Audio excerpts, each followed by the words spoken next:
Үй бүлөлүк Окей радиосу ар бир сүйүктүү угарманынын ден соолугун кам көрүүгө чак келди. Ошондуктан ар бир угарманыбызды чакырабыз. Биз менен чогуу болуңуздар. Көз ачып жумганча ноябрь айы ортолуп калды. 15 ноябрь 18 саат 05 мүнөт орто калабыз Бишкекте. Аптанын дүйшөмбү күнү жана сиздердин кызматыңыздарда мен, журналист Айнура Миназарова. Бүгүн достор, жогоруда айта кеткендей эле, түтүндүн зыяндуулугун кантип азайта алабыз деген теманын тегерегинде сөз кылабыз. Жана бүгүнкү коногубуз эколог, айлана чөйрөнү коргоонун отличниги, илимий кызматкер Ырсалиева Айгүл Жаманаковна биздин төрүбүздө. Кутман кечиңиз менен, Айгүл айым. Саламатсыздарбы? Жакшы жетип алдыңызбы? Ден соолугуңуз? Рахмат, чоң рахмат, баары жакшы.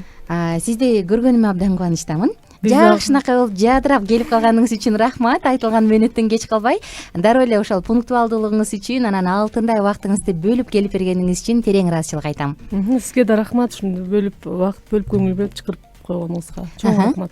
Рахмат. Айгүл айым, анда алгач бир аз өзүңүз жөнүндө айтып берсеңиз, кайсы жаатта иштеп жатасыз, кандай илим, кандай эмгектин үстүнөн эмгектенип жатасыз, бир аз маалымат айтып берсеңиз, анан биз эфирибизди баштап уланталы.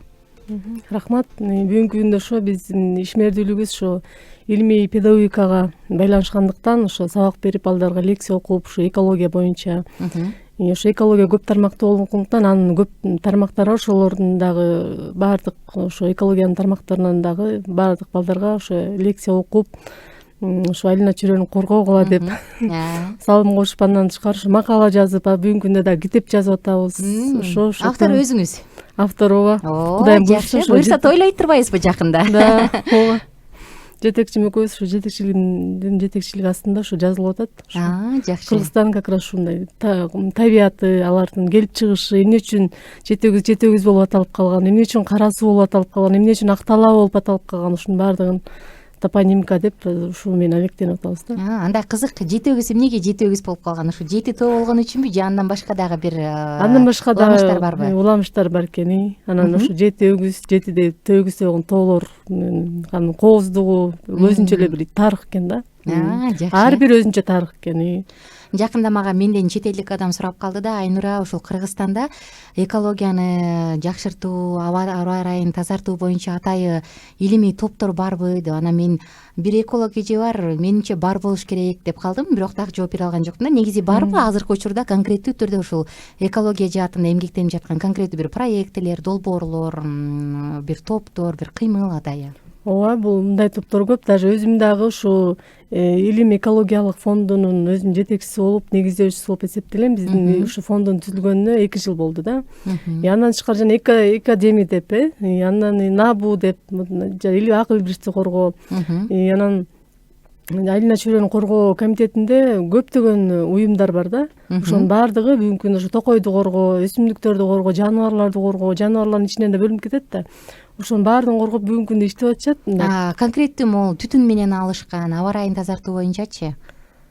Ал боюнча деле иштеп атса керек, бирок бизде результат керек да. Анан мониторинг жүргүзүп атышат да, албетте. Жүргүзүп анан күндө берип атышат го. Күндөнгө ошол түтүндүн канчалык көбөйгөнү, саны көбөйүп атат да.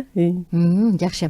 Бүгүнкү темабыз ушул түтүн жөнүндө болот. Түтүндүн зыяндуулугун кантип азайта алабыз? Эми биз баардык учурда бул мамлекеттик деңгээлде чечилиши керек деп келебиз. Анан кандай зыяны бар экенин айрым бир калк билсе, кээ бирлери билбейт. Тилекке каршы бүгүн ушул тууралуу сөз кылмакчыбыз. Ошондуктан угармандарыбыздын баардыгын чакырам. 0705 53 16 64 WhatsApp номерубуз кызматта. Жазыңыздар, чалыңыздар. Өзгөчө акыркы учурда менин жүрөгүмдү ушундай бир тилип кыйнап турган нерсе бул изге улангандар өтө көп. Көмүр демек бизде жетилип атабы, бышкан кезде казылып атабы, бул нерсе көзөмөлдөнүп атабы? Бул дагы бизге маанилүү. Чоң атам айтып калчу эле, ой, илгери эле жагып келчүбүз, эмди эле жага беребиз депчи. Анысы кандай, көмүр буга чейин жагылып келген. Быйыл зыяндуу нерселер андан дагы көбөйдү. Тилекке каршы Бишкек шаары дүйнөдөгү эң ири шаарлардын ичинен аба ырайы кир жагынан 1-орунга чыкты. Бизде индустрия жок деп эсептелгенде дагы. Мында мунун себеби эмнеде? Келиңиздер, 1 сааттын ичинде сөз кылабыз. Эң эле алгач, Айгүл эжеке, мен сизден сурагым келип атат. Ушул көмүр бизде жагылып аткан азыркы учурдачы колдонууга даярбы? Негизи эмне себептен быйыл улануу көп болуп атат? Ооба, абдан жакшы суроо болду. Негизи көмүр жөнүндө айтып кетсек, бул көмүр бул баалуу, пайдалуу баягы кара алтын деп келебиз. Кара алтын ушул ископаемыйга кирет да, полезный ископаемыйга кирет. Анан ошонун бир түрү болуп эсептелет дагы. Анан бул отун катары колдонобуз да. Бүгүнкү күндө ошо биз кара алтын деп биз ата мекендикте эле колдонуп келгенбиз, ата бабаларыбыздан баштап. Анан Кыргызстандын ушул Мен Куш, Өзгөн, Таш көмүр, Жыргалаң, Сүлүктүү жана башка жерлеринде көмүр казылып калат бүгүнкү күнгө чейин да. Анан Кыргызстандын көмүрү бул башка өлкөлөрдөн сапаттуу деп эсептелет да. Жылуулугу жагынан дагы жакшы деп эсептелет. Анан албетте бүгүнкү күндө бирок өткөндө дагы жана тестке бардык деп айтпайм, ошондо да айтып атышты. Бүгүнкү күндө ошо Карагандынын көмүрүн биз алып келип азыр Кара Кичинин көмүрүн тестке жагып атпайбыз Бишкек жебине. Ошондо айтып атышат, азыр уже сапатсыз болуп калыптыр. Түтүн көп чыгып атат мындан. Бул болбойт деп айтып атышат да. Ошондуктан биз Казакстандан импорт алып келишибиз керек деген да сөздөр болду да. Себеби эмнеде сапатсыз болуп калгандыгынын? Себеби эми ушул может жетилелик же бир себептери бар го. Ошол ал да может экологияга байланышкан. Бул көмүрдүчү мисалы жагып, анан түтүнү көп же аз дегенге чейин эле көмүрдү иштеткенчекте эле анын даяр экенин, даяр эмес экенин ошол казып аткан жерден эле билсе болобу, кандайдыр бир жол менен? Адистерди алып барып билсе болот, ооба. Анан бул көмүр дегенибиз менен бул көмүрдүн өзүнүн курамы эле бул мындай зыяндуу нерселерден турат да. Бул ошол эле көмүртектен турат экен, суутектен, бир аз кислороддун, кычкылтектен, азоттон, хлордон, мышьяктан, күкүрттөн туруп атат да. Бул уже өзү эле коркунучтуу деген сөз да. Бул көмүрдү баягы жаккан турганчы. Негизинен көмүрдү жакпаш керек, биз жакпашыбыз керек да. Бул ата мекенде жагып келебиз, бирок бүгүнкү күндө колдонбошубуз керек. Бирок бир аз өнөр жайга колдонушубуз керек, бирок үйгө жылытууга жана башка колдонбош керек. Бул болбойт деген. Илимде уже болбойт деп эле запрет кылган да. Ошон үчүн биз колдонбошубуз керек да. Мисалы үчүн дүйнө өлкөлөрүндө бүгүнкү күндө колдонулушпайт, өзгөчө өнүккөн өлкөлөрдө. Бизге көнүп калганбыз да. Мына бүгүнкү күндө даже жок көмүрдөн азыр дефицит болуп баштады, кымбаттап кетти баасы. Кымбаттап кетти, дефицит болду, калкка да жеткире албай атабыз да. Ошондуктан бизде бул аябай көйгөйлүү маселе болуп эсептелет бүгүнкү күндө дагычы. Жакшы, алдыда да сөз кылабыз, эмне менен алмаштырсак болот. Ага чейин мен ушул көмүр жөнүндө бир аз сөз кылдык, эми түтүн жөнүндө сөз кылгым келип атат азыркы учурда. Эми Бишкек шаары деп бул ордобуз болгондуктан Бишкек шаарыбызга алынып атат, бирок чынында четирээк 20 километр, 40 километр Токмокко чейин, бияк жагы Кара-Балтага чейин барсаң, ошол эле кара түтүн, керек болсо кечкисин унаалардын фарасы да көрүнбөй калганча түтүн каптап атат тилекке каршы. Жалпысынан ошол көмүр жагылчу жерлердин баарында эле бул из бар, бул түтүн бар. Анда түтүндүн зыяндуулугу жөнүндө бир аз сөз кылсаңыз. Түтүн зыян деп келебиз. Конкреттүү ал кайсы органдарды жабыркатат? Эмнеси менен зыян? Жана жогоруда айтып кеткендей эле, бул түтүн бул абанын таза эмес бир бөлүкчөсү да. Бул ошо өзүндө жанагыдай эле ошо көмүртекти, күкүрттүн кошулмаларын, абдан химиялык туруктуу кошулмалардан турат да. Анан чаңдардан турат, анан ага туман аралашат, суу аралашат дегендей, ошонун баардыгы бирип анан бул түтүн болот дагы. Бул туруктуу болот дагы, адамдын организмине кирсе же болбосо жаратылышка байлана чөйрөдө жүрсө, бул эрибейт эч кандай. Анан ошо чиритет да адамдын денесин, или ошо топуракты же болбосо сууну булгап ушундай да. Ошондо жөнөкөй сөз менен ушундай түшүндүрүлөт да. Андан тышкары бул кандай кесепеттери бар? Бул ошол адамдын албетте тиги мурун органдарына, ошонун дем алуу органдарын жабыркатат, ооз көңдөй, өпкөлөр, бронхитке алып келет, астмага алып келет, жүрүп отуп пневмонияга, ал эч кандай айыкпастан анан рак, онкологиялык ооруларга алып келет да, теринин аллергиясына алып келет. Ар кандай ушундай бир айыкпаган начар ооруларга алып келет дагы. Адамдар жабыркап, бүгүнкү күндө статистика күндөн күнгө өсүп атат да. Мисалы азыр чындыгында онкологиялык оорулар, пневмония өтө күч алып турган маалымат го. Конкреттүү түрдө изилденген учур барбы бул түтүндөн деп, же бул канчалык бир гана пайыз тобокелчиликти жаратабы? тобокелчиликти да жаратат. Себептен биз баарыбыз ошо тобокел кылып көмүр жагып атабыз да. ооба. Көмүр эмес, даже жана цехтен чыккан отун катары колдонуп атабыз. Баягы таштандылар дагычы. Ошонун баардыгы туруктуу болот дагы, организмге же болбосо айлана чөйрөгө таасирин тийгизип атат да. Андан тышкары, мисалы үчүн башка өлкөлөрдү алып көрсөк, 1952-жылы декабрь айында ошо Европада ушундай биз сыяктуу болгон, алар өнүгүүлүк болуп же ушундай түшүнбөгөндөн колдонгондуктан, же түтүн болгондуктан декабрда эле ошо жылы 4000ден ашык адам ушул түтүндөн каза болуптур да. Бул чоң көргөзүү иш да. Ошол эле сыяктуу бизге баягы 4000ге жетпесе дагы ошол бир ай сайын же болбосо жыл сайын, 6 ай сайын, ушундай квартал сайын ушундай бизде да бар да. Анан ошондуктан биз ар бирибиз баягы кайдыгер карабай жакшы бир жыйынтык чыгарышыбыз керек. Бирок эми ар бир адам ал жете албайт да. Ал эми бул мамлекеттик деңгээлде чечилиш керек. Мисалы, былтыркы мурдагы жылкы статистикага салыштырсам, ошол 1-1,5 ай ичинде эле 30га чукул адам изге уланып калды да.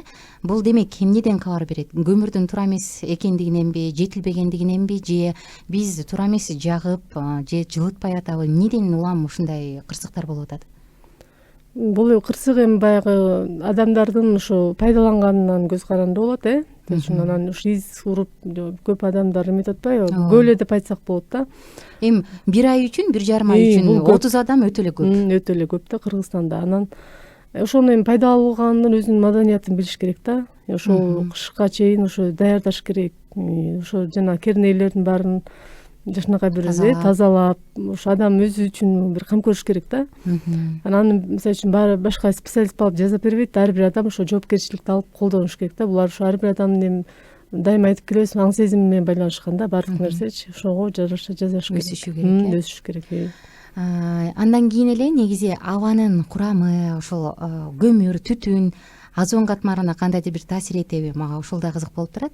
Ооба, абдан чоң таасир тийгизет. Бул озон катмарынын жукарышына да алып келет. Бул ошо себептердин бири болуп эсептелет да. Бул түтүн, ушул көмүр.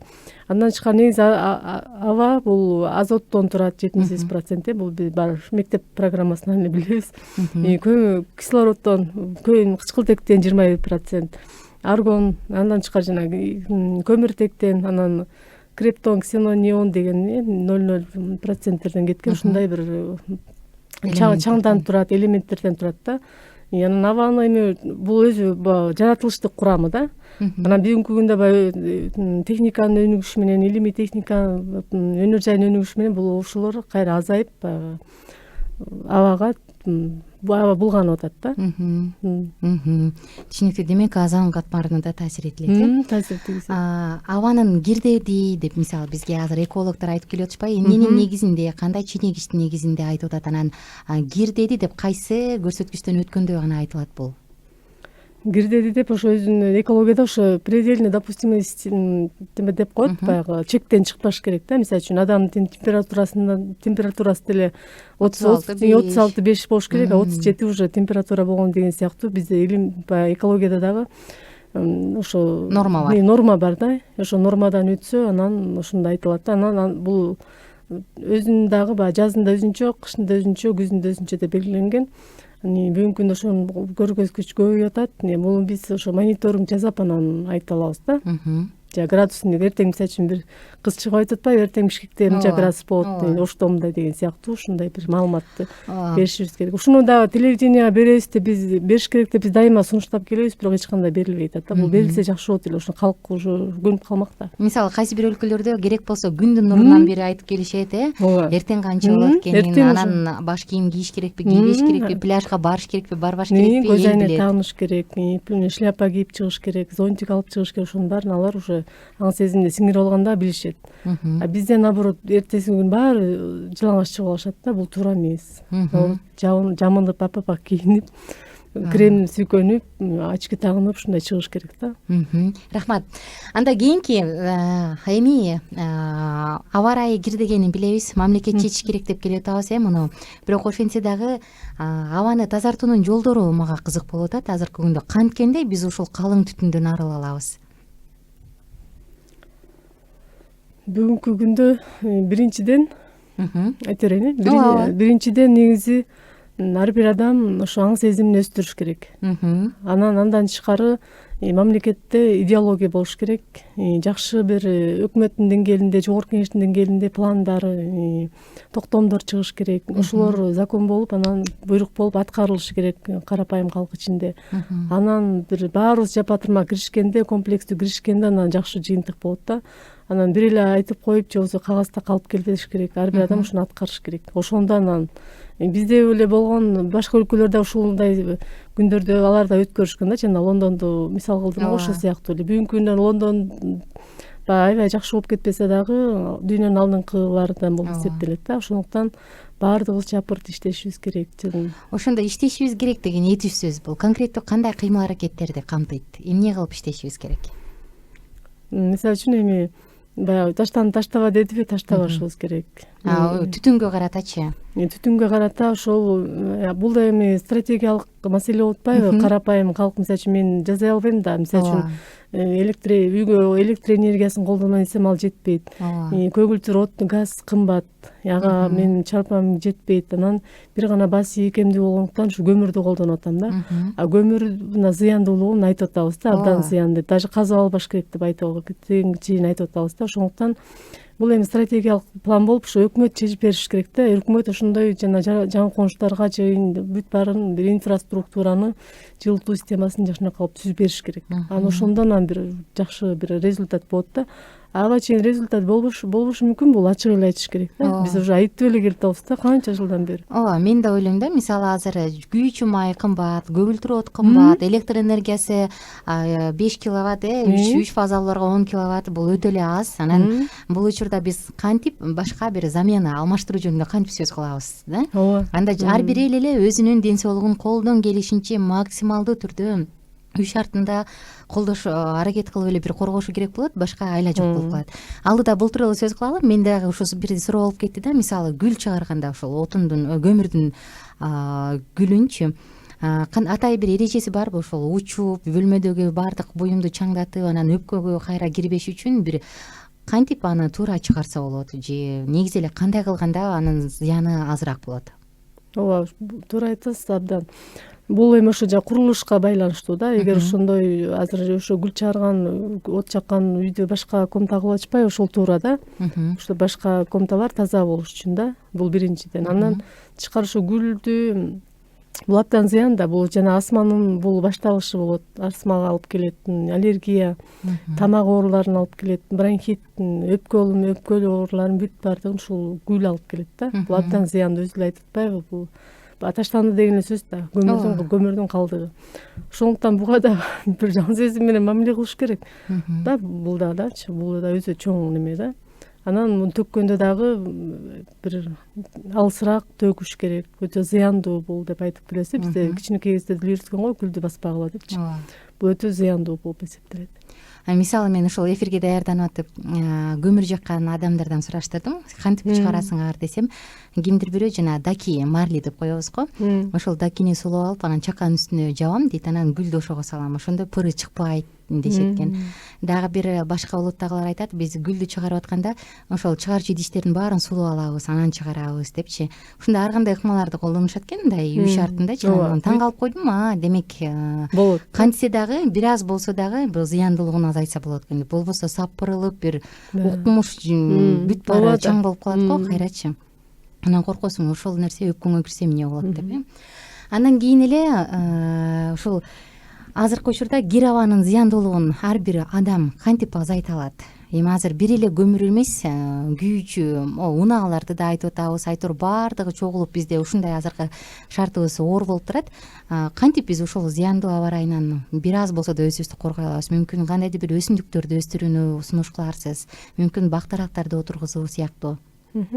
Биз ушу аспирантурада окуп жүргөндө да экологиядан эже берди эле, Москвадан бүтүп келген эже да, эми молодец. Анан ошол эже айтчу эле, ошо биз мисалы үчүн комнатада болсок, мындай баардык жумушту, мисалы үчүн биз жумушта болгондуктан 6-күнгө дем алыш күнгө пландап коебуз го. 6-күнү кир жууйбуз, ошол күнү тамак жасайбыз, ошол күнү бүт баардык үй жумуштарын баарын бүтүрөбүз жазабыз да. Анан комнатабыз баягы укмуш эле болуп калат да, мындай элестеткенде ошол жазылган комната. Анан антпек эле негизи баягы терезе эшиктен сантиметр неме болуп туруш керек да, миллиметр өзүнчө эле бир неме жел болуп туруш керек. Комната өзүнөн өзү эле баягы неме тазаланып туруш керек деп айтканда, баягы бул табигый неме да, табигый метод деп. Аба кирип туруш керек. Аба кирип туруш керек. Анан бир күнү кир жуусак, кийинки жумада тамак жазат. Аны аркы жумада же кийин ортолорун алыстатып, баардык жана жумуштарды бир убакта жасабай, бөлүп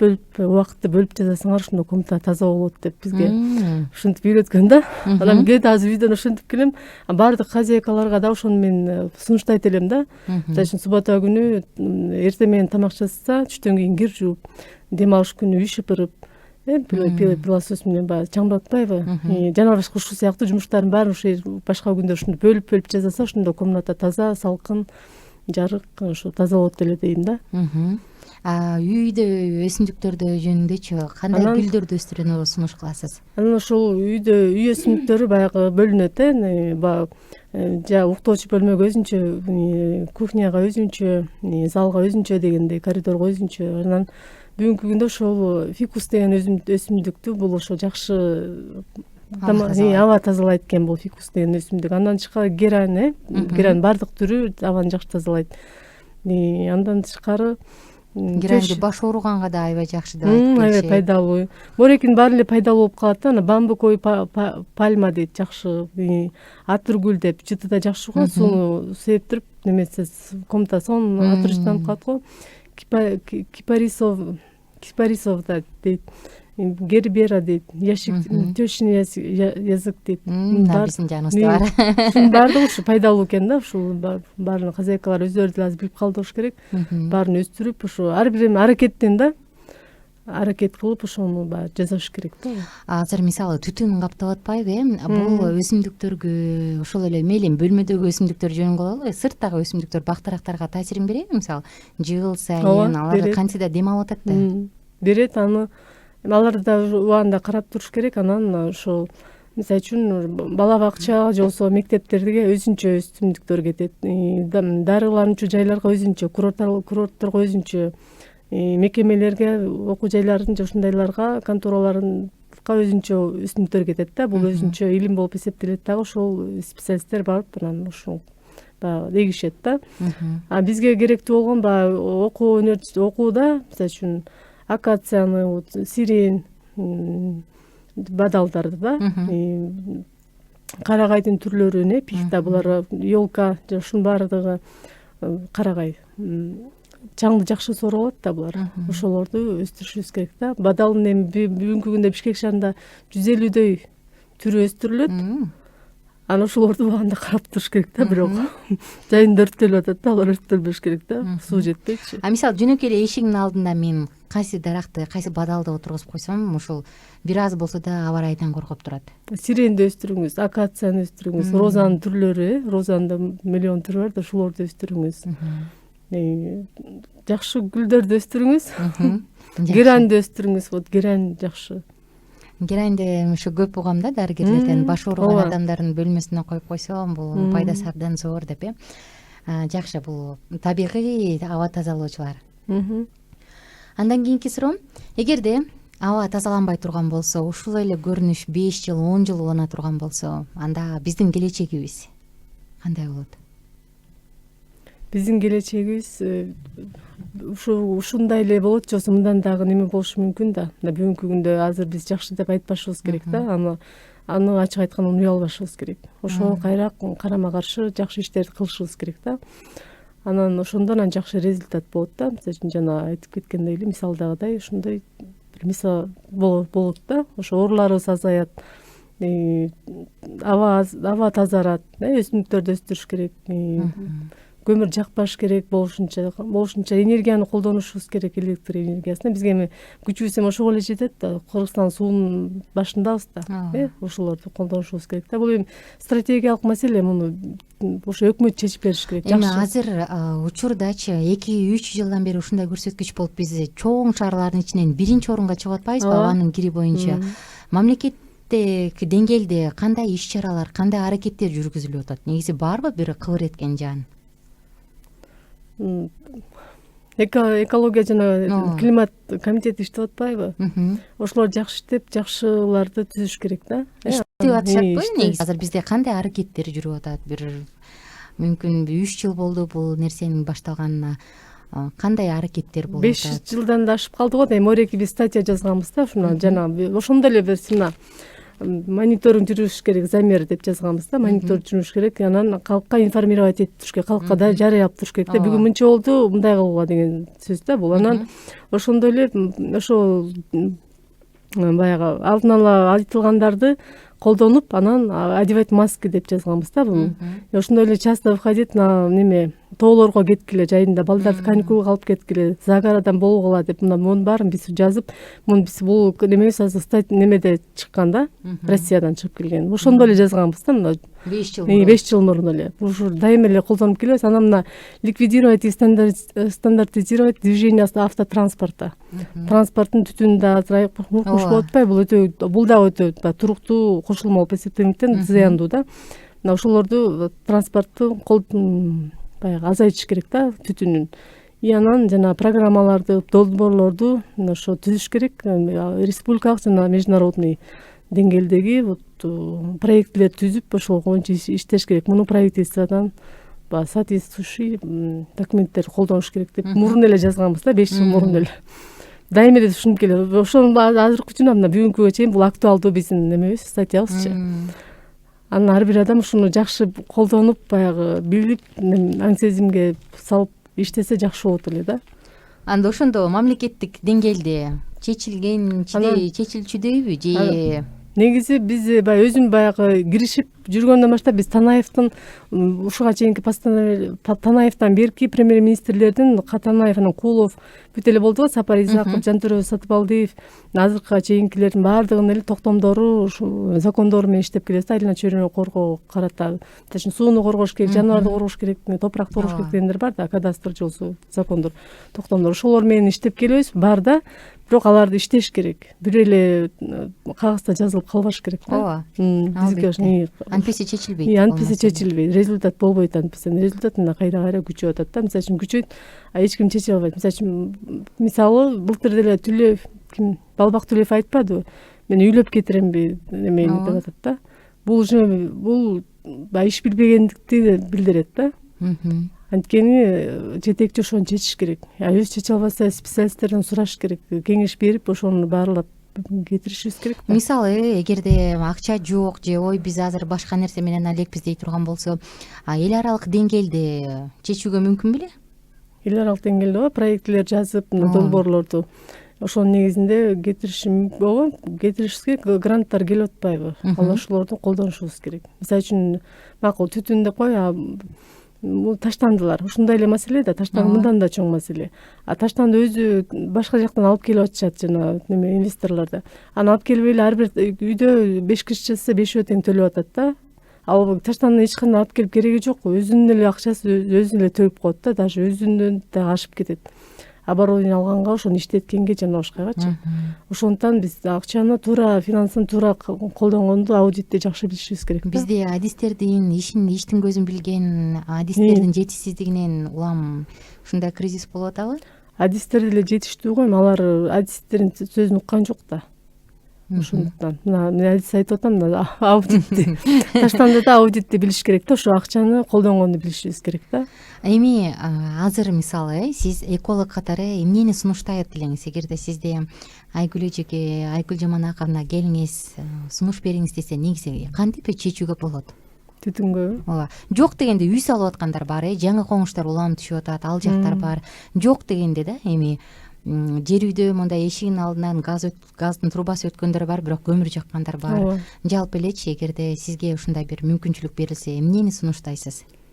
Мен ушундай сунуштайт элем, ушу бизде жашыл экономика деп атпайбы, ошол макул, ошо көгүлтүр газ кымбат экен, көмүр таптакыр болбойт экен, электр энергияны бир аз үнөмдөш керек, бирок колдонуш керек да. Анан мен ошо күндөн келген энергияны колдонот деп айтат элем, себеби бизде бар, бирок ошону ирилештириш керек да, калктын карым катмарына чейин жетиш керек алчы.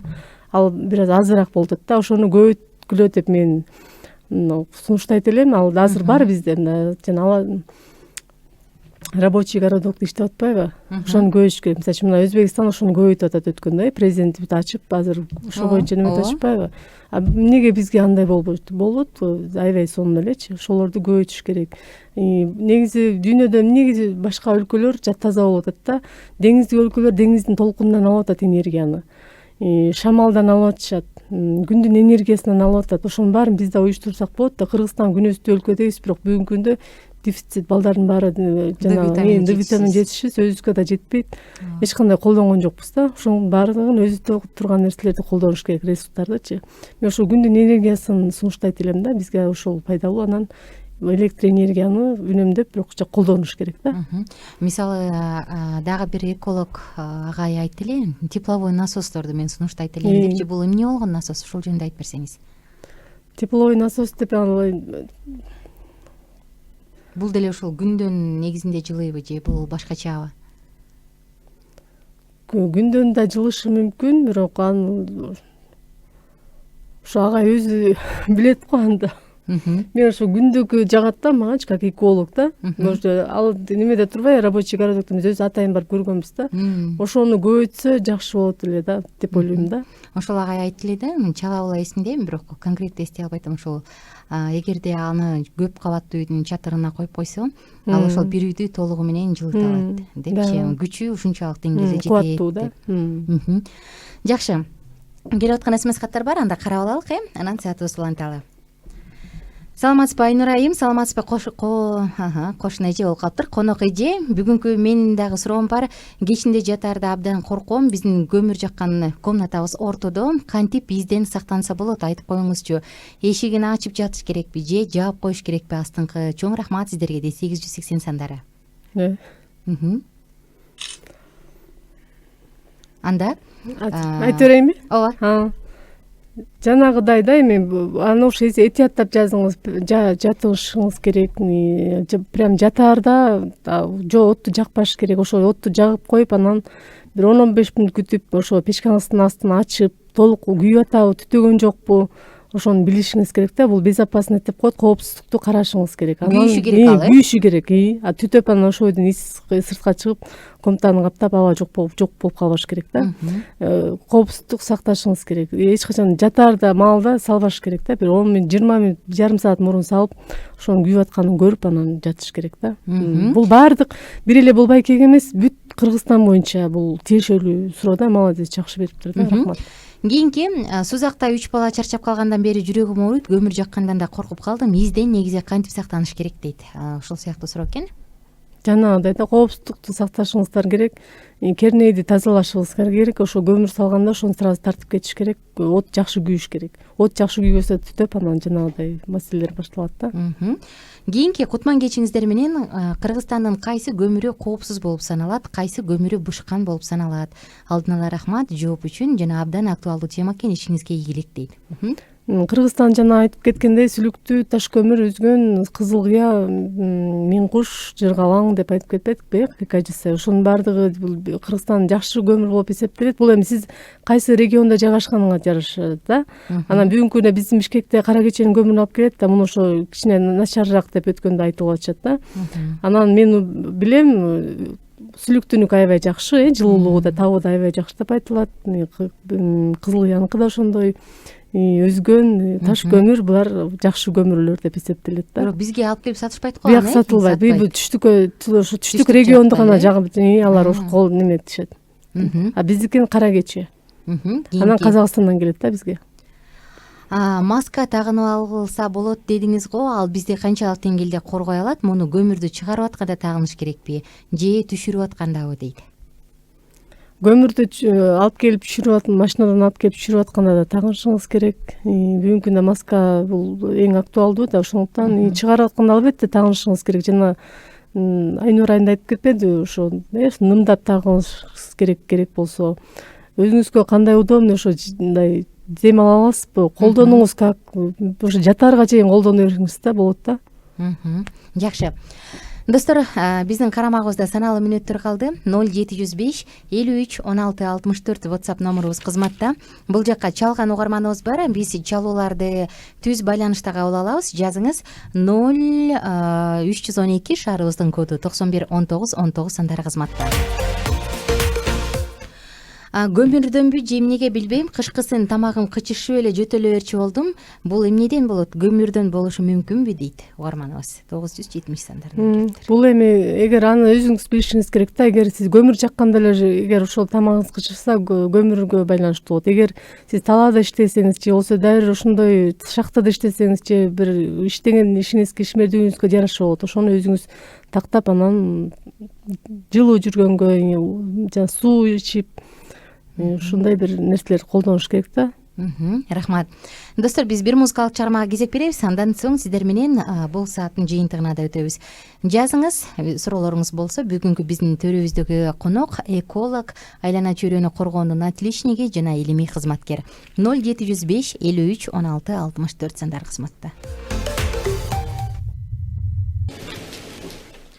Саатыбызды улантабыз, достор. Биз менен чогуу болуңуздар. Иммунитет уктуруусу тыңдап жатканыңыз 0705 53 16 64 сандары кызматта. Мындай дейт. Түшүнүксүз экен. Кайрадан тактап жазып коюңуз. Мен сиздин сурооңузду түшүнгөн жокмун. Дагы мындай, сизге суроом болуп атат да. Мисалы, азыркы күндө көмүр, жөнөкөй кичинекей үйлөргө көмүр жагылганы менен ТЭЦтин көмүрү түтүнү дагы өзүнчө бир маселе болуп келе жатпайбы? Быйыл көзөмөлдөнүп атабы? Канчалык деңгээлде көзөмөлдөнүп атат? Кандай болуп атат негизи ал жакта жаат иш? Ушул жөнүндө бир аз сөз кылып берсеңиз. Биз баягы эколог катары айтсак, көзөмөлдөнүп атат да. Анан жакшылап көзөмөлдөнүп, ал жерде өзүнүн директору бар, технологдор бар. Ошолор өздөрү жакшылап иштеш керек. Ар бири өзүнүн баягы жумушун совесть менен иштеп. Биз баягы үстүртөдөн эле билебиз да, бизге ал мындай тааныш деле эмес да, эгер ачык айтсамчы. Ошол былтыркы жылы, быйылкы жылы кум аралашып калыптыр деп ошентишпедиби? Негизи ал жака келген көмүр текшерилиши керекпи? Текшерилиши керек. Кандайдыр бир критерийлерден өтүш керекпи? Өтүш керек. Айтпайм, технологдор жана специалисттер ал жерде бар да, ошолор текшериш керек. Анан ал жерде бир эле ошо пыл жана болбостон радиоактивдүү көмүрлөр келип, радиация деген абдан бул өзүнчө илим болуп эсептелгенден бул өтө татаал нерсе да. Ошон үчүн жана эшикке чыкканда баш ооруп атат го. Бул ошо радиация, ар кандай уулуу заттар да, бул уу зат дегенди билдирет. Ошондуктан ошо иштеп аткандар эми өз алдынча иш жүргүзүш үчүн жакшы иш жүргүзүш керек. Директор эмнеге отурат? Зам директор, ар бир специалисттер бар. А жерде барганда эле киргизип койбойт, а жерде баягы өзүнүн посттору бар да. Жакшы. Саламатсыздар. Мирлан Москвадан суроом. Бүгүн президент Акордо коңушуна барды. Айтты, ошол жактагы ТЭЦ 2 иштей баштайт. Бул чынбы? Иштесе кандай, көмүр мененби же башка жолу барбы? Анан дагы 269% көрсөткүч берип жатат дейт. Абанын бузулганы 50% болсо норма дейт. Бул канчалык чындык? Бул чындык, ооба. Мына бүгүнкү күндө баардык жана айткандай Бишкек агломерациясы деп коет, Бишкек бүгүнкү күндө баягы өсүп атат. Мына 50-ге жакын жаңы конуш, агломерация деген ошол баягы кеңейди деген сөз да. Анан Бишкек баягы борбор шаар катары вертикальный өспөстөн горизонтальный өсүп, мына бул жагы Токмокко, чыгышы, батышы Кара Балтага, түндүгү Казакстанга, түштүгү Тоого чейин жетип атат да. Анан анын баардыгы бүгүнкү күндө ушу көмүр менен отурабыз биз баардыгыбыз икемдүү деп. Анан албетте өсөт да, даже бул аз көрүнүш деп эсептейт элем мен, бул сиз берген көрсөткүчтү. Бул айтылганы деп, айтылганы деп. 500-ден да көбүрөөк зыян болуп атат, Угарманыбыз мен сизге берген суроону жөнөтүптүр. Сиз эколог катары көмүрдүн кайсы түрүн сунуштайсыз ошондо биздеги барлардын дейт. Эколог катары Кыргызстанда көмүрдү сунуштайт элем, сиз каякта жашасаңыз да, мисалы Ошто жашайсызбы, же Сүлүктүдө, же Кызыл Кыядабы, же Чаткалдабы. Ал эми түндүктө жашасаңыз, Жыргалаңдын көмүрү, же болбосо Казакстандан келген мына Шабыркүлдү жакшы деп дайыма айтып келебиз, жакшы күйөт деп. Алыңыз, сиз ошону алыңыз. Анан кара кечен деле биздин өзүбүздүн баягы өзүбүздүн ата мекендик көмүр, аны жаман деп айтканга болбойт. аны да жаксаңыз болот. Бул ошо сиздин жашаган регионуңузга байланыштуу да. Колдон келишинче ошондо сиздин айтымыңыз боюнча жат аралында салбай эле көмүрдүн 100% күйүп атканына ынангандан кийин анан жаткан туура ооба. Печка кызарып өзү эле көрүнүп атпайбы ошондо. Баягы түтүн чыгып атканда эмес, толугу менен күйгөн. Баардык ошону бүт региондогулар угуш керек. Хозяйкалар, ошо байкелер ким от жакса, ким баягы үйдө ответственность бар да бирөөндөрчү. Ошол баардыгына жоопкерчилик болуп, ушу мартка чейин чыдап койсоңуз анан не только өмүр бою эле ошондой да. Ошону баардыгы бизде тилекке каршы өмүр бою эле ошол болуп келет баягы. Билгени, кез тарткан эле көмүр жакмай. Ооба, бизде ошо каралтын деп көнүп калганбыз да, бирок негизи бул илимде болбойт да. Жагылбыш керек. Мага дагы суроо болуп атат мендечи. Конкреттүү түрдө, мисалы, мен көмүр жаксам, мага эмнени сунуштайсыз? Бул ошо көмүр жагуу бул социалдык, экономикалык айла жоктун баягы маселе болуп келе атпайбы кайра элечи. Анан ошо эми бир үйдө канча киши жашайт, ошого жараша болот. Үйүңүз канча кабаттуу, ага жараша болот, социалдык. Анан ошону экономик жактан кандай сизге алыңыз жетет? Газ, пожалуйста, газ жагыңыз, узартылган болсо. Ага жетпесе, трехфазка дейт, аны жагыңыз. Анан экөндү деп көмүр жагыңыз. Ушундай болуп атпайбы? Ошо социалдык, экономикалык бизге баягы байланышып атпайбы, финансыга байланышып атат да. Кыргызстан баягы өнүгүп келе жаткан өлкө болуп, биз ошо кыйналып атабыз да. Бүгүнкү күндө муну ачык эле баягы айтышыбыз керек, мойнубузга алышыбыз керек анычы. Угарманыбыз сурап атат. Ак Ордо коңушундагы ТЭЦ 2 иштей баштайт экен, көмүр менен иштейби же башка жол мененби деп. Албетте биз көмүр менен иштейт да. Биз кайра эле көмүр менен иштейбиз. Ал жер абдан кооптуу эгер иштесе. Ал жерден бүгүнкү күнү калктагы көп жайгашкан, Ак Ордо 1, 2, 3 деп, анан ар келип кетет, Сокулукка чейин. Бул Бишкек агломерациясы. Андан башка ал жерде эч кандай инфраструктура жок. Бул өтө кооптуу нерсе да. Эмнеси менен кооптуу конкреттүү? Конкреттүү ошол шаарга кошулган канализация иштебейт. Ар бир адам өзүнчө септик казып дегендей. Бул эч кандай экологиялык нормага, санитардык нормага, экологиялык талаптарга жооп бербейт деген сөз да. Мында дагы бар да. Анан бир гана ал жерде суу болушу мүмкүн. Алда ар бир адам өзүнүн баягы менчик суусу, бул өзүнчө проблема. Андан тышкары свет, жарык дагы толук жеткирилбесе керек. Ал жерде да же жеткирилсе дагы бүгүнкү күндө ал дагы баягы бүгүнкү күндө кечке чалып айтып атышпайбы? Өчүп калып атат. Өчүп калып атат деп атат. Анан албетте биз бүгүнкү күндө ошо көмүргө эле биз таянабыз да. Муну ачык эле айтышыбыз керек. Өлкөбүз өнүгөт деген ушундай бир тилегибиз бар, бирок ар бир адам өзүнүн жакындарынын ден соолугунун абалына кам көрүп, колдон келишинче бул жаатта аракетин жумшасын деген гана тилегибиз бар. Анда Айгүл Жаманаковна, сизге эркин микрофон. Элибизге болгон каалоо тилегиңиз, өзүңүздүн оюңуз менен бөлүшүп кетиңиз. Урматтуу кыргыз элим, ушул бүгүнкү күндө ушу баарыбызга эле кыйын болуп атат, мындай көмүр маселеси, энергия маселеси, үйдү жылытуу маселеси дегенде муну баарыбыз эле мойнубузга алып, анан ошол учурда ар бирибиз аракет кылып, бир жакшы бир жеңил нерселерди ойлоп, мындай өзүбүздү баягы аң сезимдүүлүк менен, маданияттуулук менен буга биз баягы салым кошушубуз керек да. Антпесек бул оор маселе да. Ошондуктан эми оор деп отура бербестен аракет кылышыбыз керек. Анын артында көп жакшылыктар бар. Кыргызстанда өнүгүп, биз дагы башкалардай болуп, газ колдонуп, күндөн колдонуп, жакшы бир башка альтернативдүү бир жолдорду издеп, баягы туруктуу өнүгөбүз деп атпайбызбы? Ошо туруктуу өнүгүүгө биз дагы жетишебиз деген жакшы тилектерибиз бар. Ошо максатым, ошо эмгегим ошо элим үчүн деп мен да дайыма даже переживаю да, вот. Почему так, не так у нас депчи. Рахмат. Бүгүнкү биздин коногубуз түтүндүн зыяндуулугун кантип азайта алабыз деген теманы тегерегинде сөз кылган эколог, айлана чөйрөнү коргоонун атличниги, илимий кызматкер Ырсалиева Айгүл Жаманаковна болду. Сизге келип бергениңиз үчүн чоң рахмат айтам, Айгүл эжеке.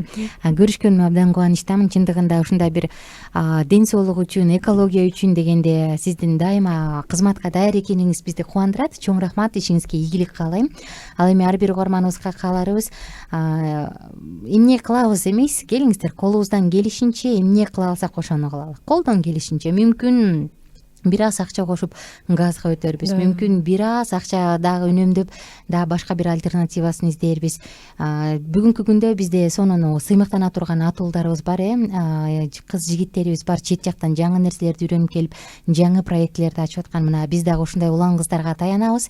Андан тышкары албетте үйдө өсүмдүктөрдү өстүрөлү, колдон келишинче жакшы маанайда бири бирибизге позитив тартуулайлы. Оору канчалык босогодо турса дагы, бирок биз ал нерсеге жол бербей, бири бирибизге жакшы маанай тартуулап, ынтымагыбызды күчөтө берели.